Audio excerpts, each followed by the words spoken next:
Social media के platform पर किसी भी प्रकार की पोस्ट को देख करके, वीडियो को देख करके अगर आपके मन में असहमति है तो ये आपका अधिकार है कि आप उस पर अपनी राय दे सकते हैं, अपनी बात कह सकते हैं।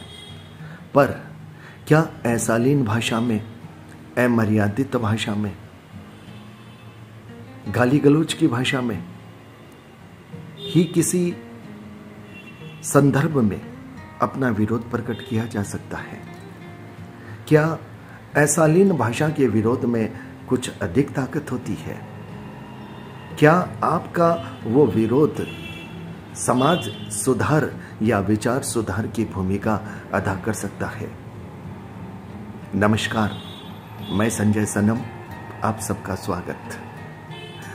हमारे शब्द हमारा परिचय होते हैं। हमारे शब्दों से हमारे संस्कारों का परिचय मिलता है और कहीं ना कहीं ये हमारे खानदान का परिचय भी देते हैं। हमारे शब्द हमारे गुरु का परिचय भी देते हैं कि हम जिस गुरु का नाम लेते हैं, हमारे शब्दों से उन गुरुओं के प्रति, उन गुरुओं के व्यक्तित्व के प्रति एक धारणा बन जाती है। सोशल मीडिया में पोस्ट आती है, वीडियो आती हैं, सहमति असहमति हो सकती है, लेकिन शालीनता से, मर्यादित भाषा में क्या हम अपनी बात को नहीं कह सकते? अशालीन भाषा में कही गई बात क्या असर अधिक रखती है? ये सवाल है। और मेरा अनुभव तो ये कहता है कि जो दर्शक, बुद्धिजीवी, भले ही वो कमेंट न दे, लेकिन आपके कमेंट को पढ़ करके वो आपके शब्दों से आपके मन की भावना, या आप टारगेट करने के लिए ऐसा कर रहे हैं, या फिर आपको इस काम के लिए लगाया गया है, ये जो श्रोता, ये जो दर्शक है ना, ये हम और आप से अधिक बुद्धिमान है। भले ही वो न बोले, लेकिन समझते सब है। शालीन भाषा का विरोध बड़ी शक्ति रखता है और शालीन भाषा के विरोध में आप उस विचार को भी बदल सकते हैं जिस विचार के प्रति आपके मन में असहमति आई है। दुख होता है जब अपने YouTube चैनल के किसी वीडियो पर कमेंट्स की ऐसी भाषाएं देखता हूं, पढ़ता हूं, तो कई बार ऐसा लगता है कि ये जो कमेंट सेक्शन है, जिसको बहुत सारे यूट्यूबर बंद करके रखते हैं, मुझे भी बंद कर देना चाहिए। लेकिन मैं बंद क्यों नहीं करता? मैं बंद इसलिए नहीं करता क्योंकि ये आपका अधिकार है। आप दर्शक, आप श्रोता जो अपना समय लगा करके किसी वीडियो को सुनते हैं, आपके मन की भावना उस कमेंट बॉक्स में आनी चाहिए।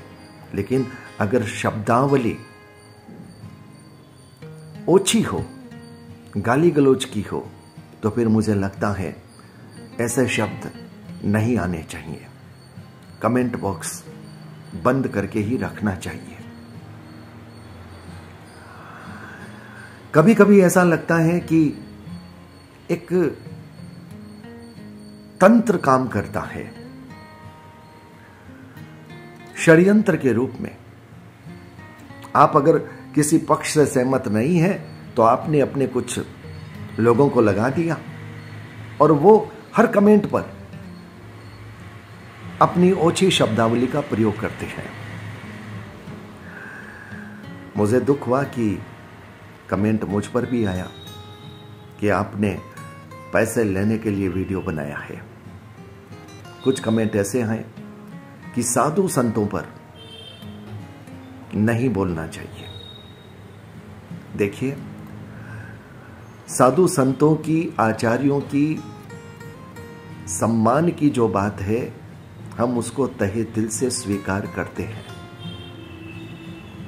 लेकिन अगर कहीं कोई गलती हुई है,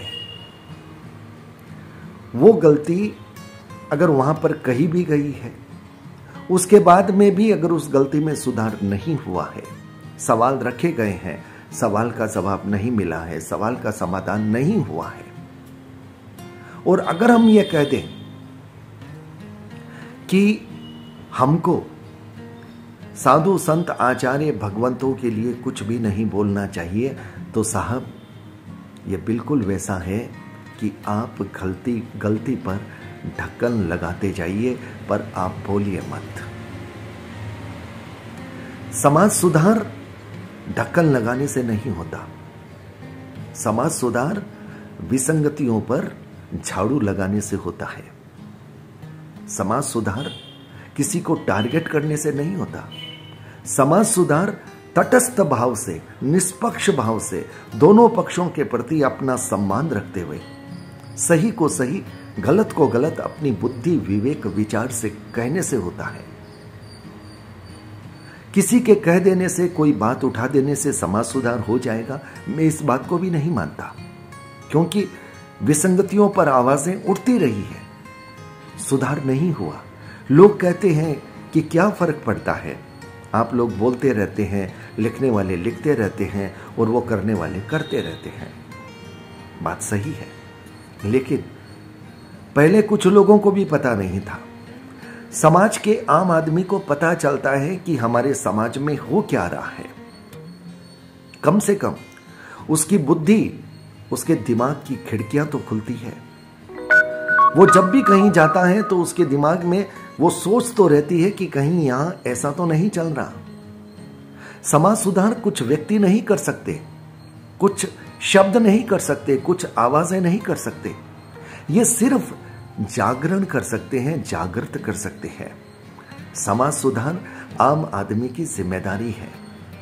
जब तक आम आदमी विसंगतियों के खिलाफ खड़ा नहीं होगा, तब तक किसी भी समाज में समाज सुधार की अपेक्षा नहीं की जा सकती। लेकिन सोशल मीडिया के मंच का सदुपयोग गलतियों पर ढक्कन लगाने का नहीं है।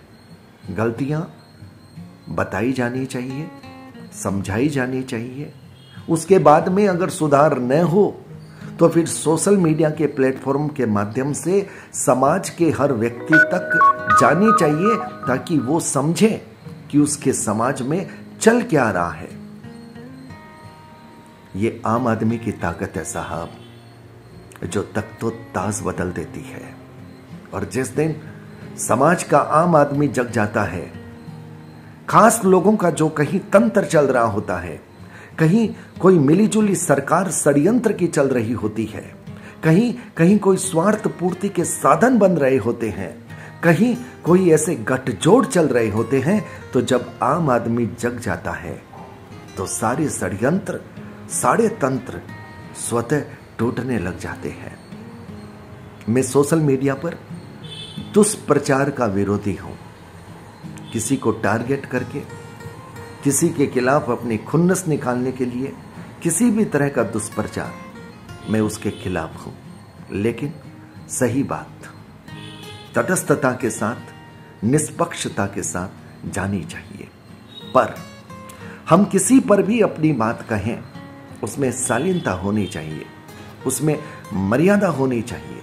क्योंकि मेरा यह मानना है, आप अपनी बात को शालीन भाषा में सही रूप से लोगों तक पहुंचा भी सकते हैं, अपना विरोध भी दर्ज करा सकते हैं, और आपके उस विरोध में ताकत भी होती है। सामने वाला पक्ष भी कहीं ना कहीं समझने के लिए मजबूर होता है। मेरे चैनल में, मेरे साक्षात्कार में मैं हमेशा इस बात का ध्यान रखता हूं कि किसी को टारगेट नहीं किया जाए। लेकिन हमारे देश का संविधान अभिव्यक्ति की स्वतंत्रता का अधिकार जो देता है, शालीनता के साथ, मर्यादा के साथ हर किसी व्यक्ति को अपनी बात कहने की आजादी है, पर टारगेट नहीं, किसी के खिलाफ दुष्प्रचार नहीं। इस बात की पूरी कोशिश मैं करता हूं। कमेंट बॉक्स भी मैं खुला रखता हूं, ताकि निर्णायक जनता है, निर्णायक हम नहीं हैं, निर्णायक जनता है, समाज है, देखने सुनने वाले लोग हैं। पर दुर्भाग्य से जो जनता है वो चुपचाप सुनती है, समझती है, वो तटस्थता के साथ देखती है, लेकिन कुछ तंत्र ऐसे चलते हैं पक्ष और विपक्ष के, वो कुछ लोगों को खड़ा कर देते हैं गाली गलौज करने के लिए, अशालीन अमर्यादित भाषा में बात करने के लिए। मैं उसका विरोधी हूं और मैं अपील करता हूं, कृपया करके ऐसा मत कीजिए, क्योंकि आपके शब्द आपका परिचय देते हैं, आपके शब्द आपके व्यक्तित्व का परिचय देते हैं, आपके खानदान का परिचय देते हैं, आपके गुरु का परिचय देते हैं। कृपया अपने खानदान का, अपने गुरु का परिचय हल्का मत जाने दीजिए। बहुत बहुत आभार। नमस्कार।